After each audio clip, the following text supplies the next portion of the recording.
Hello and welcome to the Modern Romantic Podcast, where we celebrate and inspire romanticism through passionate people doing incredible things.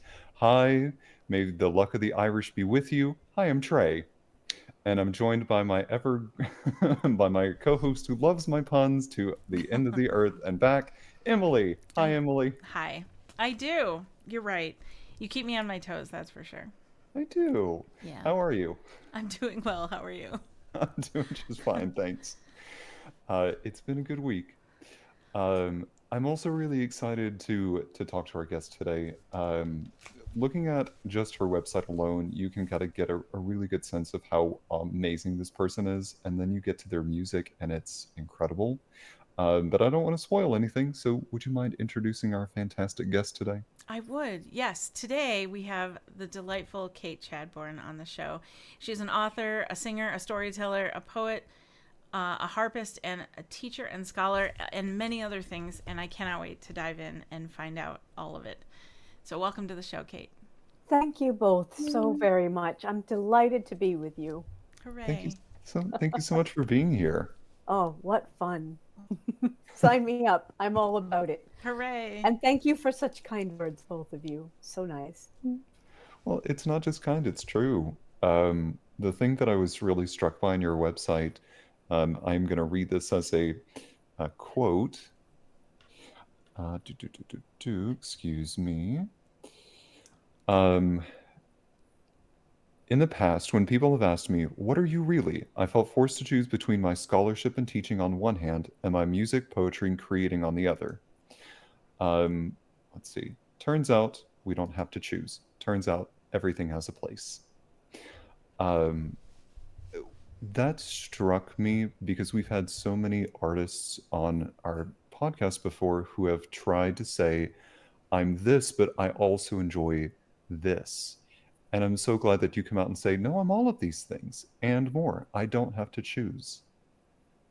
I am all about that for all of us. I don't like the idea that we have to all kind of condense ourselves into something that's simple and is easy for other people. I'd much rather have people be a scientist and a dancer and a watercolorist and an avid gardener, you know, be all of those things. We are so many facets, all of Mm-hmm. us. But it was kind of a struggle. When I was younger, I really did feel that that was a struggle. I really wanted to be able to answer that question so clearly and crisply. But as I've gotten older, I really do see actually, and I think everybody sees, that all of these things come to serve us and they do all have a place. And actually, it's in the joining that you have great strength. I love that so much. Please clip that. Yes. Please. it's it, we there are times that I feel like we do get bogged down a little bit still in trying to put ourselves into a box when we don't so neatly fit. Hmm. So you mentioned coming in, like starting with your childhood. Out of all of the different facets of which you've explored, which one of those did you start with first, and how did you discover your other interests? That's such a good question because I sort of feel I began to play music when I was 5. I had piano lessons, but even before I had piano lessons, I was playing the piano because, of course, I was magnetized to it. You know, my brother and my older cousins were playing it, and I wanted to play it. But at the same time, I was already, when I was quite young, I thought of myself as a writer, like right out of the box, you know. Uh, so those two came up together. But I think there's just a hunger, not just in me, but I think in a lot of us to just try things. To, you know, you read something and you think, well, I would like to write a story. Or you hear someone you sing and you think, oh, I would like to sing. I would like to try that. Let's see, could I do that? Could I make a song? Mm-hmm. And I am all for the freedom of everyone saying, you know, like the stakes are low is one of my favorite thoughts. Is just the stakes are low, just try. So those things came to me early, and I think it wasn't until really maybe the last, I don't know, maybe 10 or 15 years that I started to think about the word artist just generally, if you know what I mean. Like, that it was now when I talk to people, I just say creative people. Just that's enough, right? Sometimes I talk about multi-passionate creative people. Just again, I want to give as much green light to everyone as I can. This let's all just play with all the toys. All the colors are yours, right? Do all the things that call to you. Um, yeah, just let's have as much permission as we can. So I'm giving that to myself all the time, even more. I go ahead, Emily. No. That what you just said about permission and giving yourself permission. Mm. Do do you meet people that you feel like they are waiting for someone else to give them permission and they're not giving themselves that permission? Oh goodness, Trey, all the time. And you know, one of the things that matters so much to me is I feel like people get bulldozed. I feel like somewhere someone got squashed, right? Some creative person, a person who, you know, was young and innocent, or not even young, but just innocent and doing what they loved. And somebody came along and said something hurtful to them, sometimes without meaning to, sometimes meaning to. And then uh, all of that love and fire and beauty just got tucked away into a storage unit for some time. And it's really, really an honor to me when I get to be the one to say, please come out. We want to see what you have, you know, or, and I actually think this is a team effort that we all do this together. I think as much as we can say to everyone around us, really, I want to hear you sing. I want to hear your poem. You know, I want to hear your composition, or I want to see your painting. Um, and I don't care if you think it's good or not. I'm going to feel the life in it, and that's going to show me something about you that is so precious. So yes, I do, Trey, feel like we're facing people all the time who have been squashed, and yet what's exciting is it takes the least provocation often for someone to say, I'm ready, I'm starting again. And I love that. I'm not getting emotional, not at all. Oh, I know. Well, it does matter, doesn't it? It really does.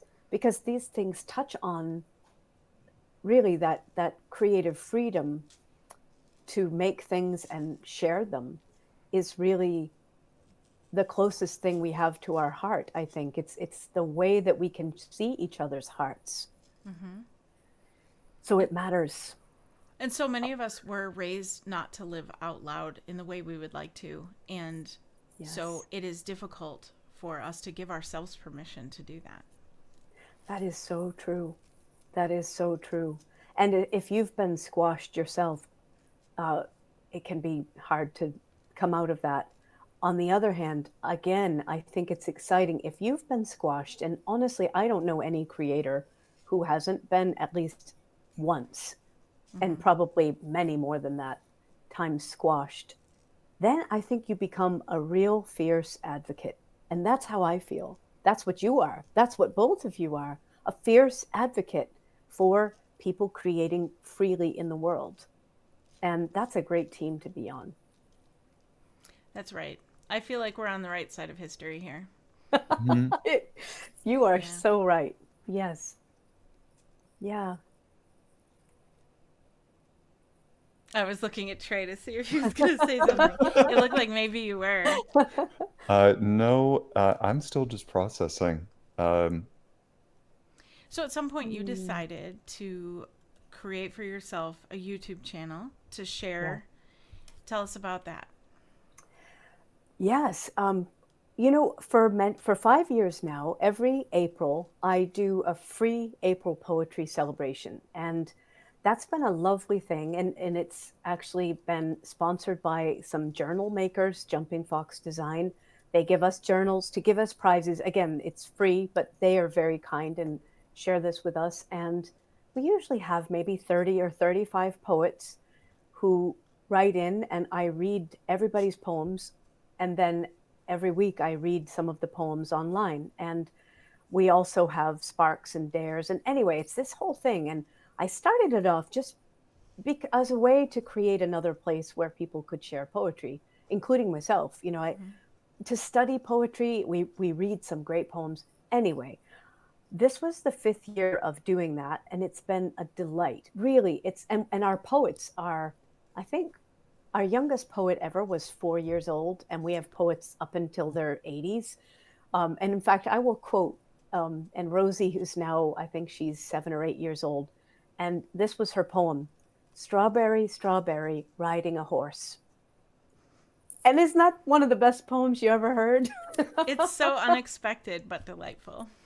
It's so delightful. So anyway, when the celebration ended this year, I just thought, why don't I keep going? Because I really love being with people in this way. And then I decided, these are the two sides of my life: is Irish studies, because I teach Irish studies, folklore and language. And then the other side is my creative side. So I was looking for a way to bring them together, and it's coming together, and I'm having a great time. So every week I love to tell stories on this podcast. I love to share. I'm really fascinated with meaning at the word level.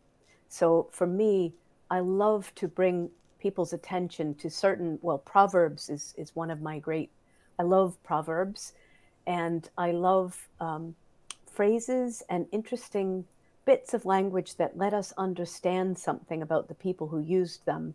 And then, which I think I'm always looking for, where does this take us?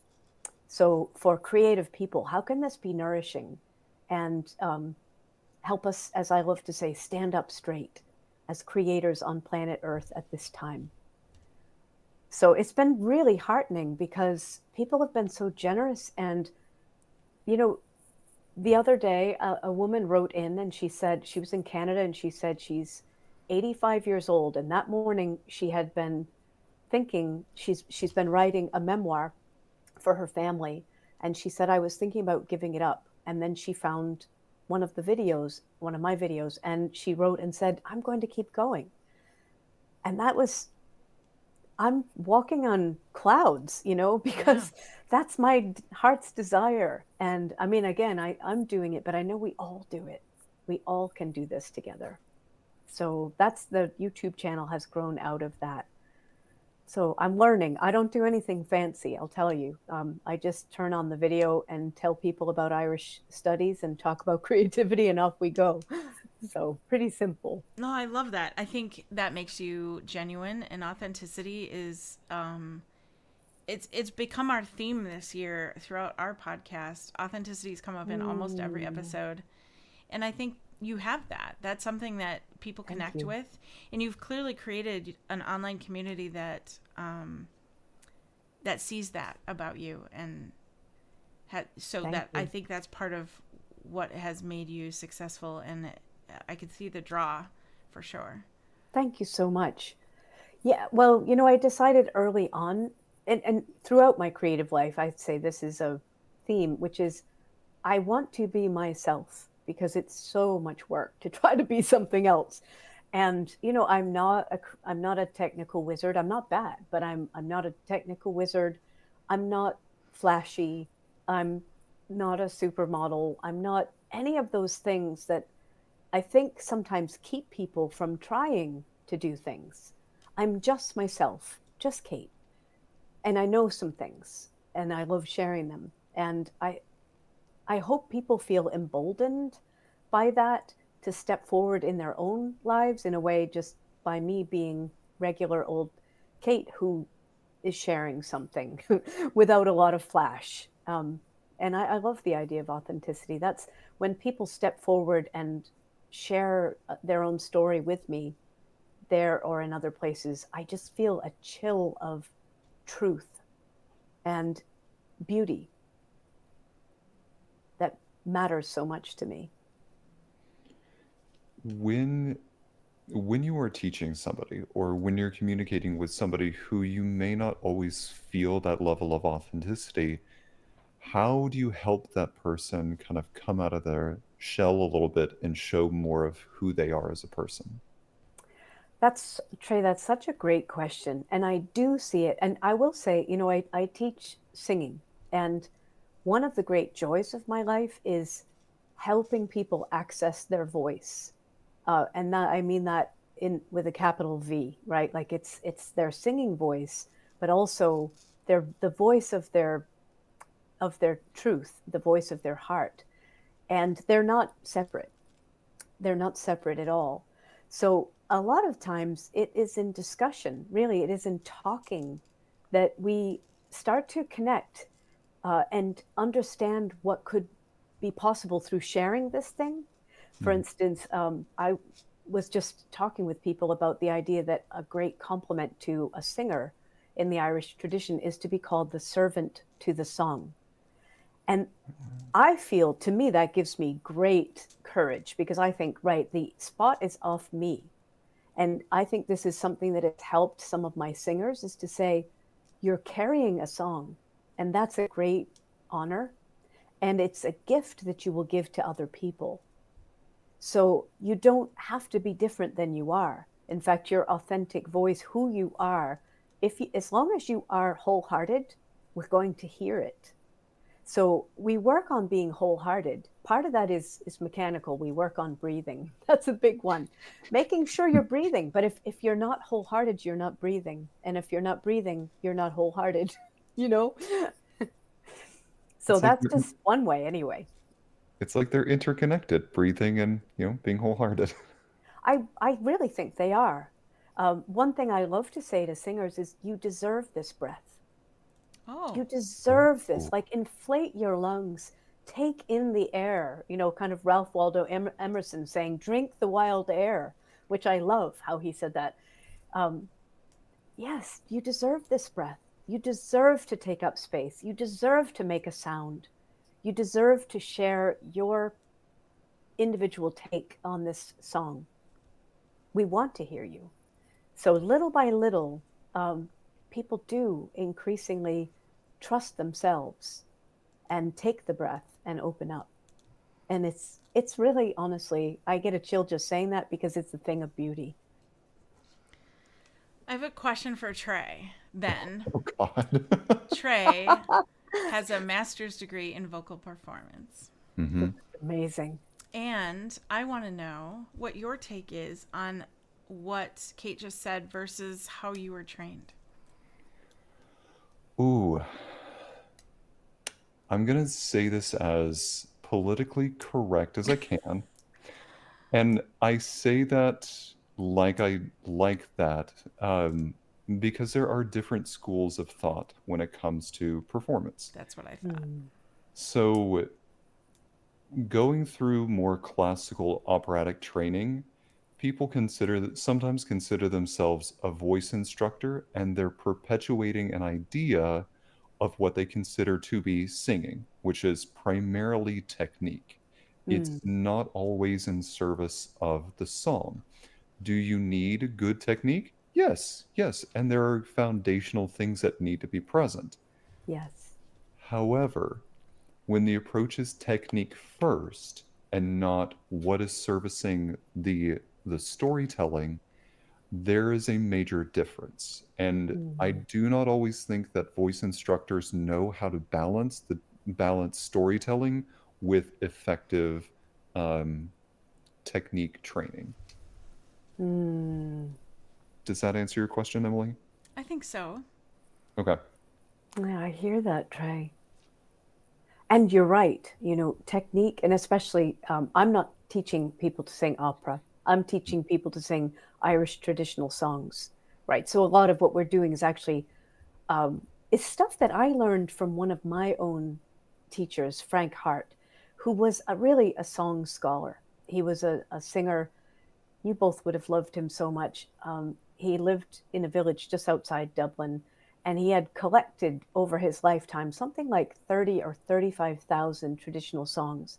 And many people would go, like bands today, even over the last years, would go to Frank Hart and he would source them with songs, but he would think so deeply about every line of a song. And so a lot of what I'm doing with my singers is we're talking, especially I'm teaching them usually the Irish language around the song, but we're talking about how we can understand the song and how to inflect the song so that it is alive, and so that there's the cultural context is brought in. And but also, I will say, I think there's more room in Irish traditional singing for different kinds of voices.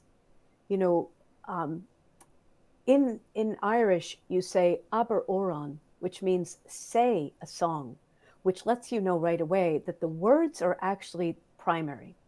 Mm. So I have heard wonderful old singers in Ireland who people in America would say, well, he can't really sing, or she's not on key, or whatever, but yet they're prized. And the reason they're prized is because of their way of fully inhabiting in a wholehearted way the song and putting it across with generosity.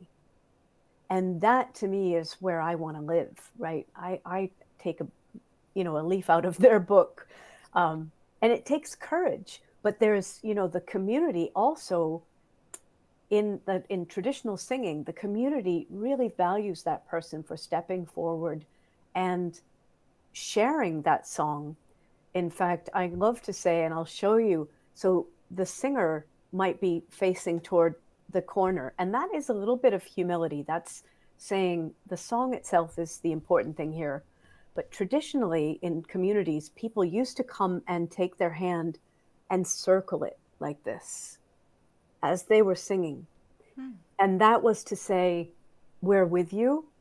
Let us lend our strength to you. What you're saying is vital for our community, and you're not alone. Wow. That okay, that's so powerful. Yes. That's exactly what I was thinking. That word, powerful. Hmm, it We is. in modern times there I feel like we get a little caught up in the spectacle of performance and not necessarily a meaning. Hmm, Do and maybe it has more to do with the genre as opposed to like the singer itself. yes.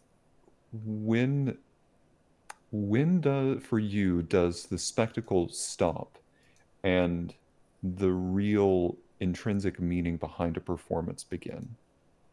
Oh, I love that question.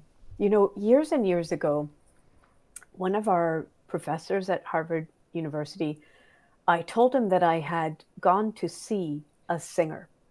And he said, yes, you saw her. All right. You didn't hear her. And what he meant by that was she was an arm waver. Sorry, you guys. I didn't mean to burst right out laughing, but it is kind of hilarious. No, that's great. She was and is a sort of, the traditional way of singing is you're sitting and you're singing. And again, people don't do this so much anymore. But again, the traditional singer sang toward the corner. We even have, believe it or not, we have an old Irish tale or a medieval tale in which a severed head, I kid you not, is asked is put on a pillar stone and says, "Turn my face to the corner," and then he sings a lament. So there it is. We know of that from an early Irish tale. So when my professor was saying, "Yes, you've seen her," it was because he was making a sideways comment that she was too much into the spectacle, right? Um, a really traditional singer is not all about you know, the smoke and the, the costumes and everything. I don't want to say that that's wrong, though. If we can still connect from the heart, I say go for it. Like if that's your gift, costumery and the smoke and the lights and the sequins, wonderful. I don't have any quarrel with that. Where I just want to make sure that we're still connecting. And for me, in my own performances, and mostly, honestly, 90% of the performances I've done in my life have been at public libraries where I That's where I belong. At a public library with a mixed group of all kinds of, seniors and children and everybody in between, uh, on the same level, not on a stage. I don't really like that because I like to feel people. And I feel like, and I love to get people singing. So that's kind of more my art, is like, let's go somewhere together. Let's see if let's see if by the end of this we can all feel happier. That's my agenda. So the feeling is most important. I That's what try not to matters. wave my arms too much, but you know, it could happen. I'm telling you. You've also talked about a couple times now referenced that you promote the Irish culture and language. Why? What about the Irish culture and language really spurred your fascination? Oh, and again, I love how you ask that. I think it was the sense that people matter the most. That I knew, I always tell the story that when I was 12 years old, I was watching a PBS program, and I saw this PBS program about the Irish culture, Irish folk culture, Irish language, and I began to cry at 12 years old because I saw something in that that said to me, this is about, there's a valuation of beauty, which is, that's what you guys, modern romantic, here you are, of authentic, of human, the human artistry is valued here. And I now say, if I could boil Irish folklore into one kind of main message, it is this: be a human being among human beings. That is my favorite message. And I think I don't know, to me, it's precious. That is what really keeps me in it, this real pulsing humanity, and a kind of grace of um, the way people come forward for each other, even in difficult things. And I'm not saying I'm not trying to romanticize. Of course, there's difficult things, and there's troubled people and everything. But overall, it is that sense of being a real human being, talking to people like people, treating people like people, listening to the human voice in the story, in the song, in the poem, whatever the artistry is. That's where I just love that. And I want to share that so much. I want to share contact with that with everyone. That was something that harkens back to the episode we had recently with Danny Klecko, and he mentioned that he doesn't feel that he's. I could be saying this incorrectly, so forgive me, but it was something like he didn't feel like he was, or part of what made him a poet was that he loved people. I love that, Danny Yeah. Klecko. Yes, yes, loving people in all their quirk, Mm-hmm. right? And there's lots of quirk in me and There's lots of everyone. quirk. There's a ton of quirk, Mm-hmm. and yet there's something wonderful about deciding that you're going to love that. There's a benevolence in that I just love when I encounter in people. You can feel it. Mm-hmm. I was watching an interview with the musician Andrew, I believe it's Andrew Hosier, Irish folk singer, Yes. now turned more pop. But he was he did the interview talking about, and it's completely escaped me at this point, but really just his whole songwriting process. And I remember listening to his debut album, Wasteland Baby. No, that's not his.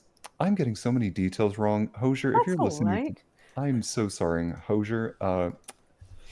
Point being, I remember listening to Wasteland Baby, um, and listening to the way that he phrased certain things. Mm. And there was such heart and such humanity in every single lyric. Mm. And people online will compare him to almost like an eldritch being, because of the way that he romanticizes his language, but there's also so much humanity in the Mm, poetry and lyricism of his works. mm. I love that. I love that. What a gift. Mm-hmm. What a gift. You Yeah. know, and because I mean that is all of us creative people, and I am, you know, the door is open. If you are self-selecting creative person listening into this conversation, you are in the club, in my opinion. But that's the possibility we all have, isn't it? Which is to model a kind of being that could be uplifting, encouraging, empowering, whatever you have, uh, and to have that being modeled like a loving way is a tremendous gift. And we, you know, there are mostly, I think that's what we have. Mostly, that's what we have. Artists, I think, most artists, I think, are aware of that invitation, and I will even say responsibility, which is what am I putting out? What's the signal? And what would somebody do with it? Mm-hmm. You know, where can they go with this? Right. It's interesting because it's come up recently in my everyday life. What you just said. In fact, I had a Mm. conversation with someone recently. Back in, I think it was 2001, I used to drive quite a long distance to work. Like, I Mm. commuted over an hour. It was like an hour and a half. It was a long drive. Wow. And there was a morning radio show on, and at the end of the show, the host of the show would say, and this is back in that age. So now it's different with the internet being what it is. But at the time, he said at the end of every show, you have the ability to really influence about 250 people in your life. How will you be influential? And that changed my life. Like, because it forces you to Wow. think about how you are perceived and what impact are you making as an artist, as a human. Oh, and Emily, you've far surpassed that. I hope you know that, right? You and Trey are far surpassing that 250. Yeah, at this point we are. Yes. Yes. And we're so grateful for that. Oh, That's, goodness. yeah. Yes. But what a wonderful perspective he framed for you. Mm-hmm. And that's us today, right? Mm-hmm. We are tremendous. I like to say that that is the really big art project we're all doing. You know, whatever else your art is, but really the art making on the bigger scale is the art of influence. What you're putting out there, what signal you're sharing, and how it's reaching people. And then the beautiful fractal nature of all this is that then it goes out and out and out and out, right? Because of course we are the ones who received the signal from somebody else, and through us it's going out to those 250 or whatever, and then through them to others. Mm-hmm. It's the most hopeful thing there is, I think. I love how you put that fractal nature. I like Thank you. thinking about it that way. I just, when I said that, I saw like little um, those little paisleys, like with paisleys inside of them. Mm-hmm. You know, I can't. What are those little shapes? Like Anyway, the little little Mandelbrot, fractal right? Mm-hmm. out and out and out. It's exciting. And look what it did for you. Look what it did in your life. You Mm-hmm. know, he influenced you so deeply, and then here you are doing it yourself. It's pretty cool. It is true, because I mean, when we worked together at a men's haberdashery location, to be unnamed, um, I love how you put that. A men's haberdashery location. I might put that in a poem, Trey. I like that a lot. We've uh, been very careful how we say But location somehow is the best part of that. A men's haberdashery location. we'll never tell where it is, It so sounds like a planet or something. Oh, it You know? kind of was. maybe we should start thinking about it that way. I like that. Well, I mean, going back to being influential, To tell a very brief lore dump about how Emily and I met. Yes, do. Um, Lore dump. I'm gonna write that down. so I had transferred from yet another men's haberdashery location, um, Another planet. from another planet. So I had transferred, and it was right before I was going to grad school, and I needed to save up some money before, and so I was going to be working and saving up a little bit. So I started looking around for other locations where I could go, and found one fairly close to me. Called them up and said, "Do you happen to be hiring?" They said yes. Please come fill out an application, and that's where I met Emily. And so when I went in for the interview, we sat down, and Emily asked me, I think, one of the best questions I've ever heard in an interview before, Ooh. and it was the limo driver Oh yeah. scenario. And it's, you are a limo driver on the day of someone's wedding. You are waiting outside. The car is running. The bride and groom are on their way out the door. You are currently standing outside of the door. All the windows, everything is closed. You go to pull on the handle. It's locked. Mm. What do you do? Whoa. And that for me, I think kind of changed my brain chemistry just a little bit. Hmm. Because no one has asked, like, take care of the situation first and then ask for forgiveness later Mm. in such a way. And it really made me think, oh, she gets it. And like she is somebody that I want to get to know, and I want to get to like understand the way that she thinks. Mm. And in my 4 months, just at that point, working together, I saw her do and craft things that I didn't know was humanly possible.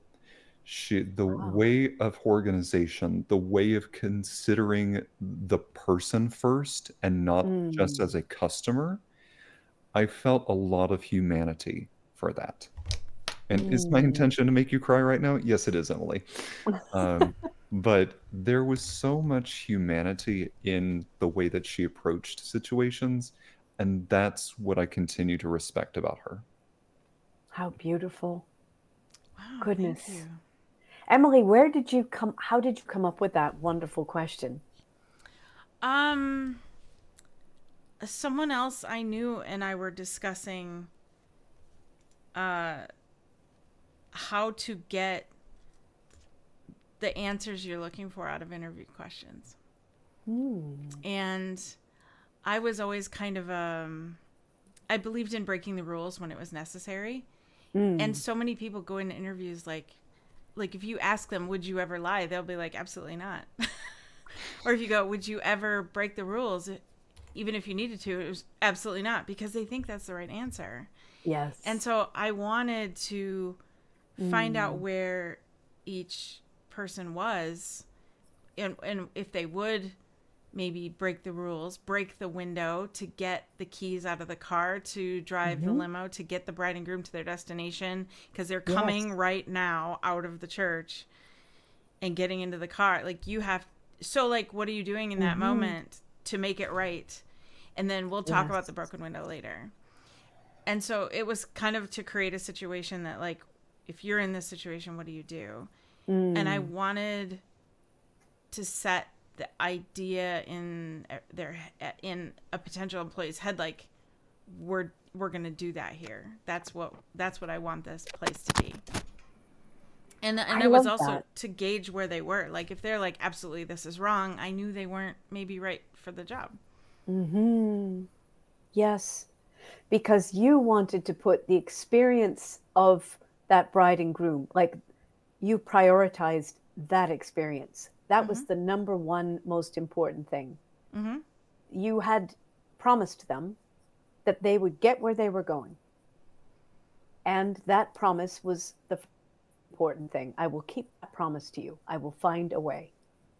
And in a Yes. lot of pressure, this is the biggest day of potentially of their lives. This is in a high Yeah. pressure situation. Like, you're brand new to this job as a limo driver and you want to impress. There's a lot of things going on there. So, yeah, that was kind of the point, to create that Those are situation. the hard moments, aren't they? You Mm-hmm. know, I always tell this story. It's a story from Donegal about a woman who opens the door. There's someone at the door, and standing outside when she opens the door, she sees a woman and a baby.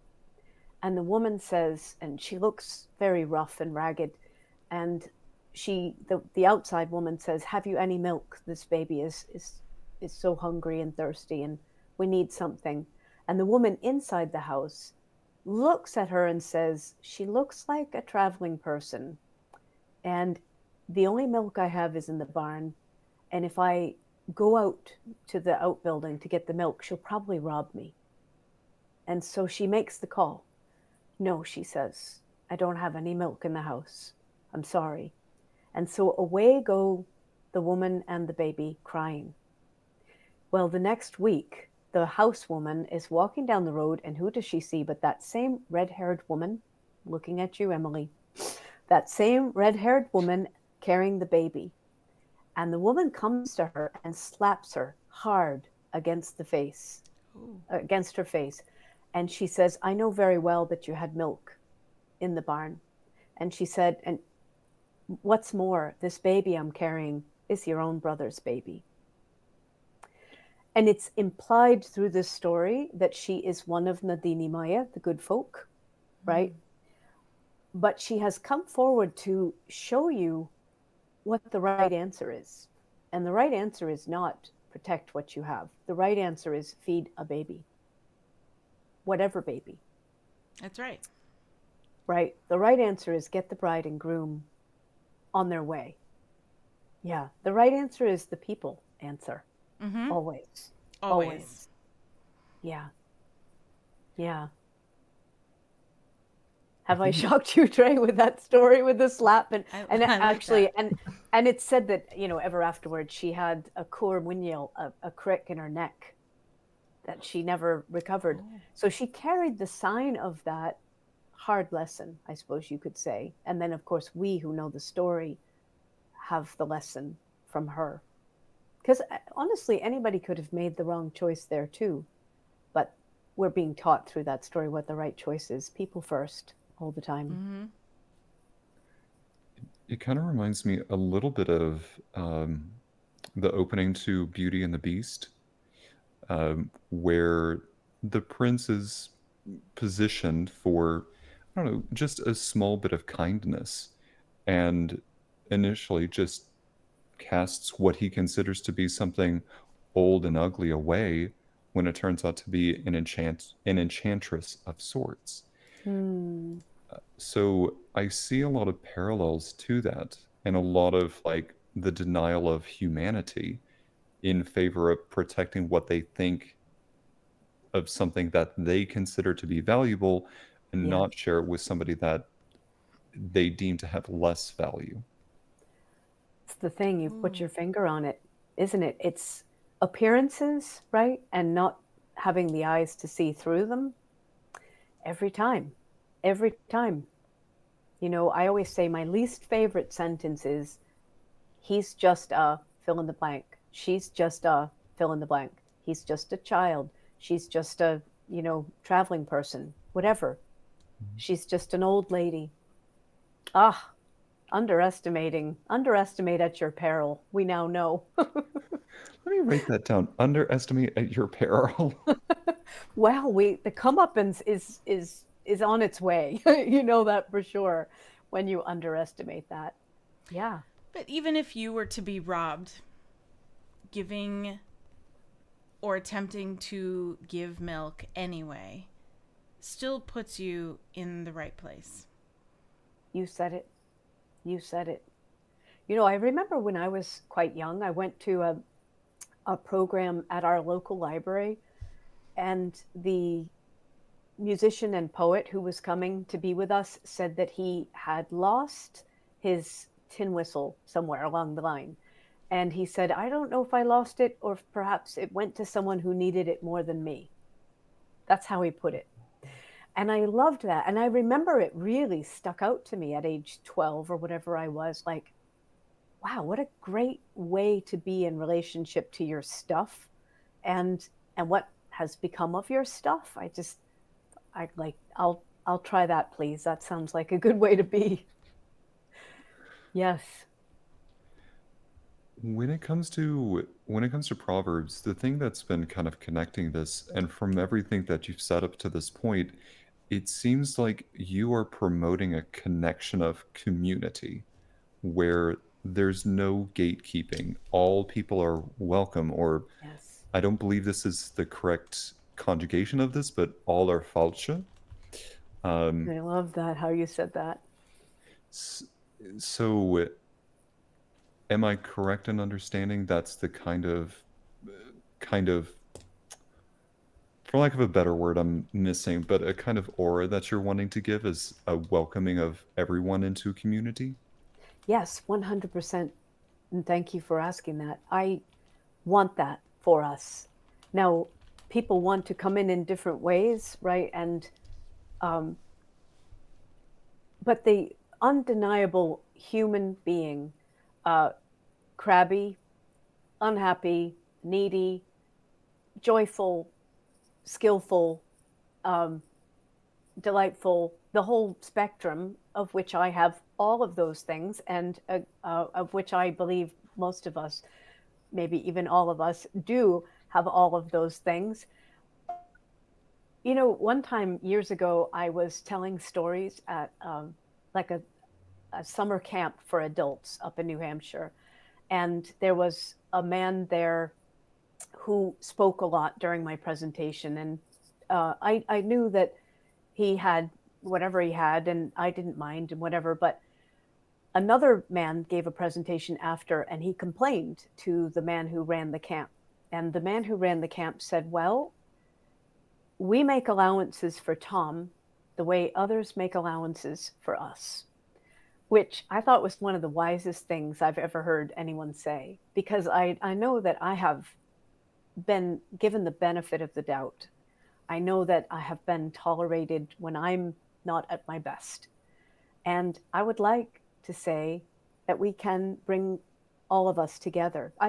Just by dint of being a human being, you belong, right? So falcha, and you know, in Irish, you pour out a welcome for someone. I love the idea that you pour out a welcome. That the falcha and the you pour out a welcome before them, and so it's almost like the welcome mat is there. And so yes, I think, come on in, you belong, like right away, right away.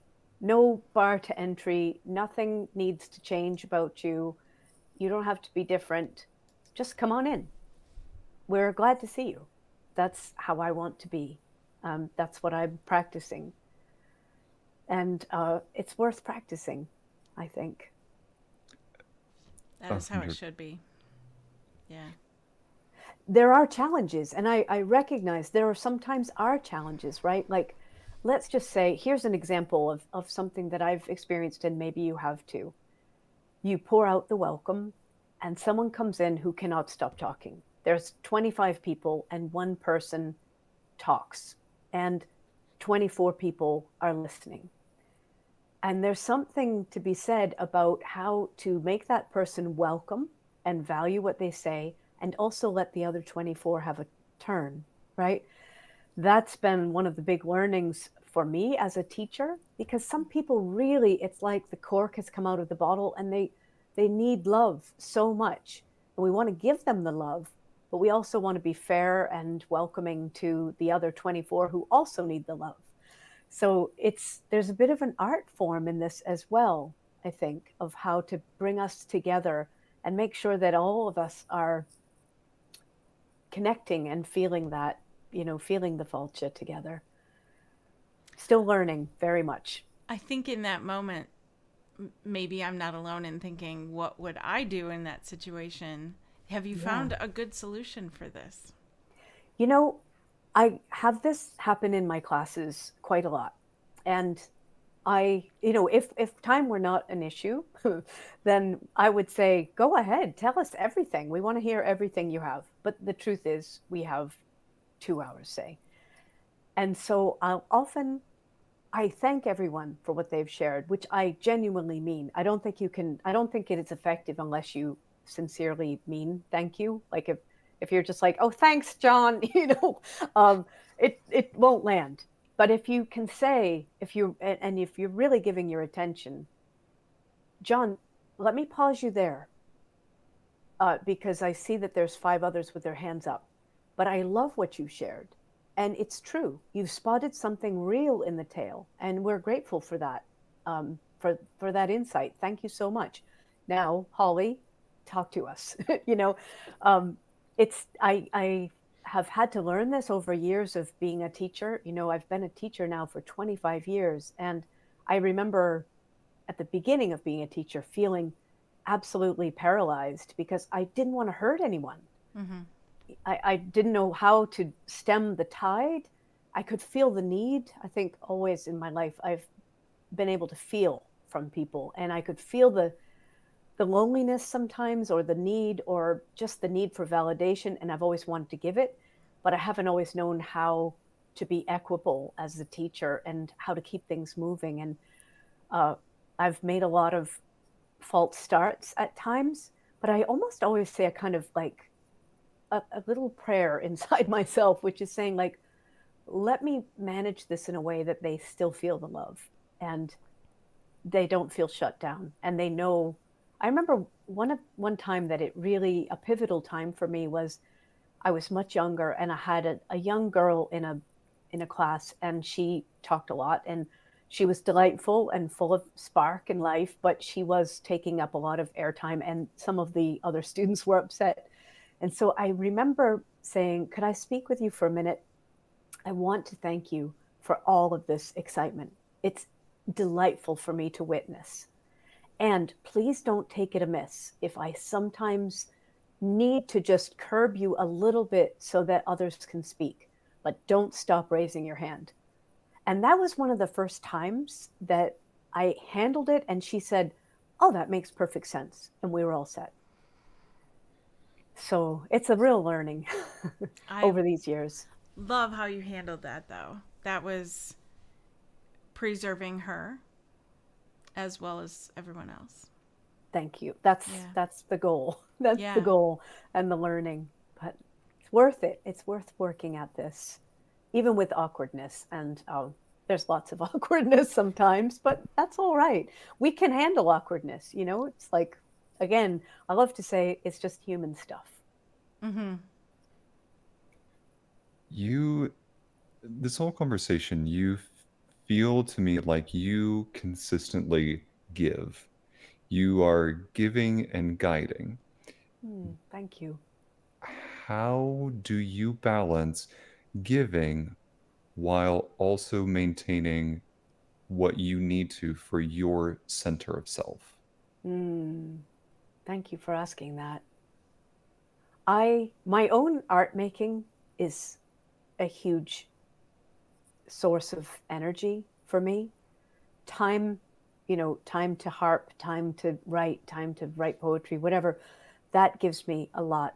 Then too, my friends are a great source of energy, right? Like to be with your peers who look you in the eye, and where you can be the one and say, like just recently I was with 2 of my poet friends, and I said, I have a real conundrum. Could you listen to this? And they did. And they were brilliant and helpful, right? You need that so much. I do kind of lead a lot of groups, and I love it. And I'm so grateful for the opportunity. But I also love, like I'm taking a class right now. I'm taking a writing class, and I love to be a student. So I try to put myself in the learner's seat as often as I can. And I try to be vulnerable with the people where it's appropriate, if you know what I mean. Like it wouldn't be with my students appropriate to come to them and ask for help, but with my friends, that's a real help. And then too, I'm just the world itself. There's so much that is delightful. Other people's art making really nourishes me.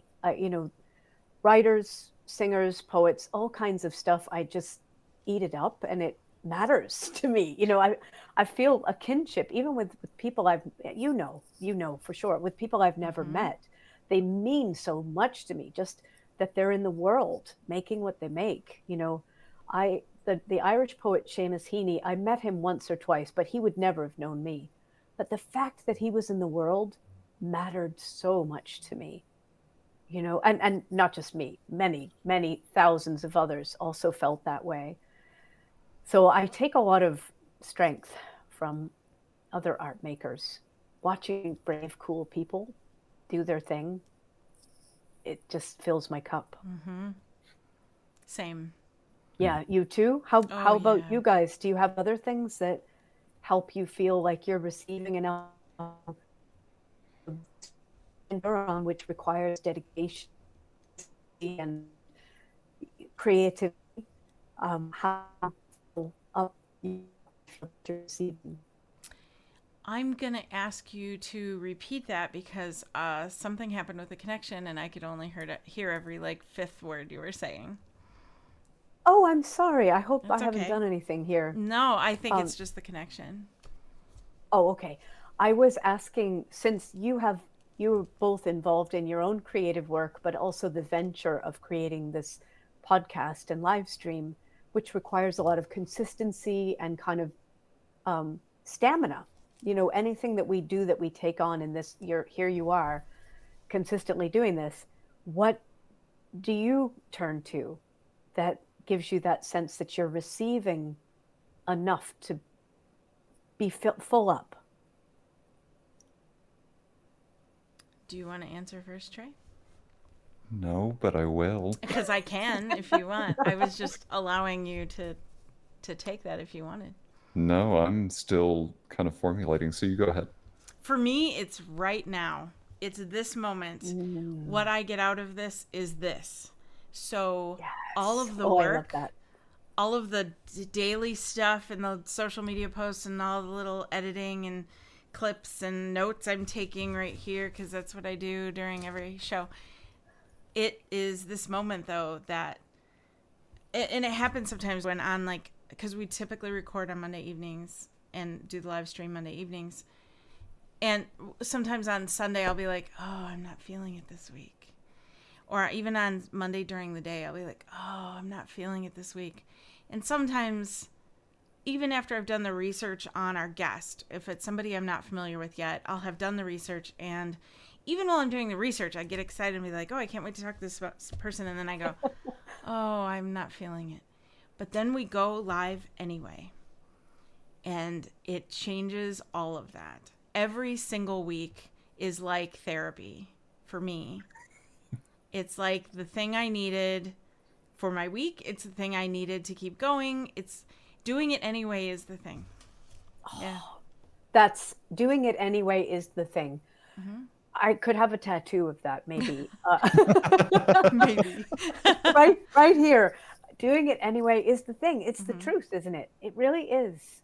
It's like, this is the place of nourishment. But I love how you said this is, I have a poem that says the reward for courage is courage. Mm-hmm. And it's this. It's like the reward for this moment is this moment.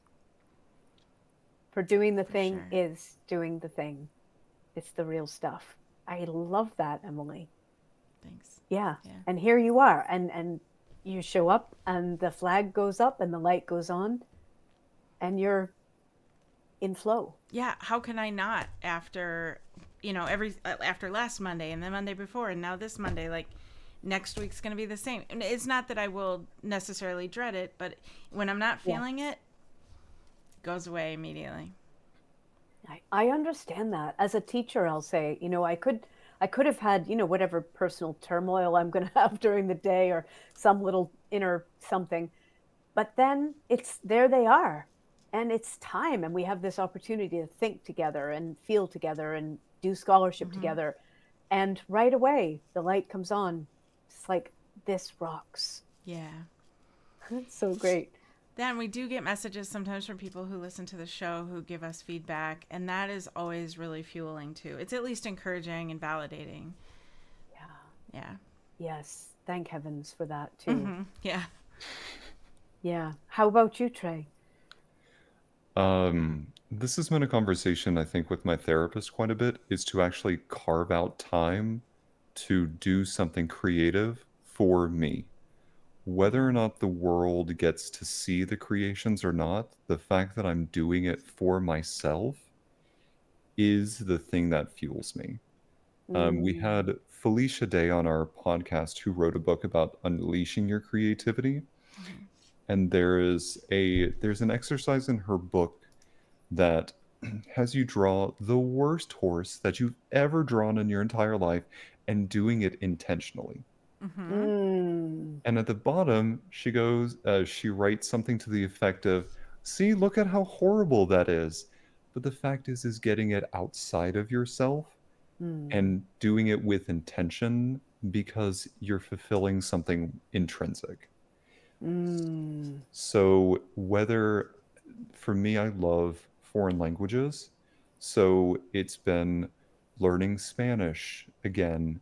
It's getting better at that. It's getting better at sewing and finishing Renaissance costumes, which is happening on Oh, Saturday. Um, so cool. so it's all of these little things, but they're things that I am passionate about and Mm. fuel me, and that's what matters, is that it fuels and is important to me. Here, here. And I like what you said about, I think it's, we've come into this world where everything is about monetizing. It seems like maybe we're starting to sweep out of that um, trend where everything has to be like made public and monetized. I love to do things for myself that no one will ever see. I write a lot of poetry that I'll never share. I love to make instant songs that they're one and done, and they're over too. Like I don't record it necessarily. Because I love that feeling that this was just for me, self delighting. I think is really important, and that there's always more too. I love that sense that the basket is never empty. So yeah, I think that's so powerful, especially in this world today, to decide I'm just going to make this because I feel like making it. I just want to make this thing. It doesn't have to be brilliant, and I don't have to be able to sell it, and I don't have to put up a picture of it on social media. I could just make it because it's fun to make, you know? Mhm. I think that's important for balance. It takes away the need to display it and to even it can help with perfectionism, because I feel like Yes. you making something for you and you're the only audience, because you're the audience in that moment that matters. And like you Yes. said, if you delight yourself, that's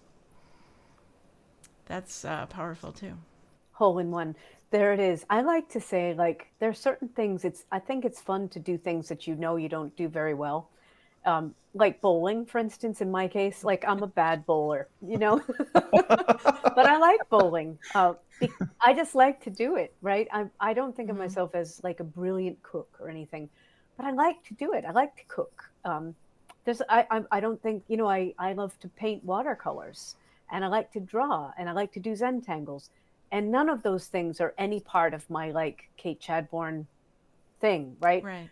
They're just stuff I do because it's fun to, splash a little paint around, or, I just started to try to do a little needlepoint, little needlework, just because it's fun to have colors in your lap, or, a little tiny bit of knitting because wool is beautiful. And Hmm. I'm never going to be on Etsy, selling the terribly knotted things that I make, but I just like the freedom. I want that freedom to do anything and not worry if it's good. You're giving yourself permission to be creative, and that's all that matters. Yes, Hmm. that's all that matters. And it's so energizing, isn't it? Yes. Look how full circle we just went. I know. I know. I love that. Yes, we've been building our web together, and we're like the little spider that came around to the other Hmm. side. It's just pretty cool. Well, Kate, this has been, like, I'm not gonna lie, this is in well within my top 5 favorite podcasts that we've Oh, done. Thank goodness. you Thank you so much for being on with us today. Oh, I thank you both so much. We could be on for another three Yes, hours that is because that is exactly how I Please. feel. Yes. it's wonderful to talk to creative people. I Mm-hmm. think that's this other thing, just to come back to the question you asked, Trey, as I think as much as we can, all of us, to talk with other creative people, share the experiences, share the encouragement, share the real things, the hurts as well, and getting over them too, all of it. We need creative company so much, and when you get it, it's gold. And I just want to say you are both gold, and I Oh, appreciate this time so much. thank you. I did too. Me too. This was wonderful. Well, before we go, we do have two final questions. The first of which, if you were able to have lunch, sit down, pick their brains, and just have lunch with somebody alive or dead, who would it be? Emily Dickinson. But can I also have John Keats? Yes, of Yes. course you can. I think actually they would be so fascinating together. But if I can only have one, I would have Emily, because those are the two lodestar poets for me, and as well as Seamus Heaney and a poet from Maine who meant a lot to me, Kate Barnes. But the 19th century, those two poets mean so much to me. But I actually think if I think I could learn so much from Emily. When Trey, when you told that story about meeting Emily, Mhm. and when she asked you that question, Mm-hmm. well, Emily Dickinson over here, I think she would ask me questions like that would sort of like scramble my neurons. And I want that. I would love to be in her presence and be scrambled so fruitfully. I know she would. That that is a brilliant answer. I love that. Thank you. Scrambled fruitfully. I'm writing that down too. We can all have that for breakfast tomorrow. Right. Oh my goodness. Um, the last question I have, because you are so multifaceted when it comes to your performances, your teaching and singing, etc., etc., etc. We want to make sure that our listening audience can connect with you. Where can they go in order to stay in touch with you as well as see where you are performing next? Oh, thank you for asking. So my website is just katechadbourne.com. And on that website, there's a blog and there's a whole page called Free Teaching and Gifts, which has some free books, and it has. Um, I made a video series called Creative Hurts and How to Heal Them. And I really want people to have that. Like, there's a video on rejection, on criticism. There's one on kind of the existential questions around being a creative person. So I would love for anybody to make use of that. It would be an honor to share those things with people. And then I do, as I say, I put out a long form video on YouTube every week at, again, the intersection of Irish tradition and creative living. And that's another good place to find me. So the website or YouTube are great. So thank you for asking. Absolutely. Um, well, you just got a new subscriber coming to you soon. Thank you very much. Mhm. Delighted to have you. We're a kind of cool little creative community, cool people. So you'll fit right in. Yes. Well, Kate, again, thank you so much for being on the podcast. Would you come back and join us again? Oh, with all my heart. Oh, yay. Yeah. Oh, yes. Thank you. I would love to. Oh, Sign me up. Excellent. yes. So Uh, next week. No. Oh no, Yeah. we have someone we already have next week booked. well, Oh, ladies thank and you. absolutely. as we close this episode out, this episode, along with probably every other episode, will be dedicated to Joe Capone, our moderator, fellow comedian, passionate encourager, and greatly missed friend. And today would have been his birthday. Yeah. Happy birthday, Joe. Happy birthday, Joe. Happy birthday, Joe. Cheers. Oh, Cheers. have water. Yes, cheers. Joe. Cheers. Cheers. This episode, along with every other, you can find on our website at themodrom.com. Links to Spotify and our other streaming platforms are available there. You can find us pretty much wherever on social media under The Modern Romantic. We also have a Patreon. If you want exclusive access to behind the scenes content, you can find that at many different tiers of subscription status. We like likes, comments, and sharing with your friends and family about how much you love this podcast. Thank you, everybody. And remember, everything is welcome, everything is falcha. Have a great evening.